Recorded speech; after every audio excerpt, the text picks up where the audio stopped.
د هویت او د همکارانو باره کې باید ووایو چې پالیسیانې طبعا بدلون پیدا کوي، ځکه د دنیا سره هغه لومړنی حالت چې اوس ډېر تفاوت لري. دوی واقعیتونه درک کوي قرار افغانستان سره، او دوی طبعا ځینې هیوادونه البته زه منتظر اوسي افغانستان به سقوط کوي، حکومتولۍ به نشي کېدلی، امنیت به خرابۍ سره مخ کېږي، ستونزې به وي.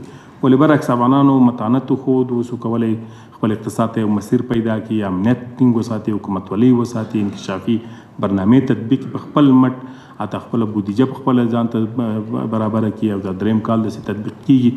د ټولو هیوادونو له هغه پخواني نظر نه اړولي چې ګویا افغانستان اوس هم دوی ته منتظر ناسته، او اوس هم د دوی خیرات خور ده، او اوس هم دوی ته په تمه نه.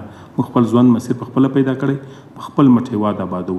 دغه تصمیم نړۍ اوس درک کړی، ځکه دوی اوس کوشش کوي چې راسي هغه باقي پاتې هیوادونه د موږ سره تعامل وکړي، او دا یو ښه نظر باید د هیوادونو استقلال او هویت ته اهمیت ورکړل شي، د مداخلو لپاره وسایل او بهانې پیدا نه شي، او افغانستان نور په هغه حد کې نه ده چې چا د مداخلو میدان وي. نو نړۍ سره موږ مثبت رغنده او د دوو هیوادونو ترمنځ د ولاړو په احترام ولاړو اړیکو غوښتونکي او غواړو داسې فضا راځي.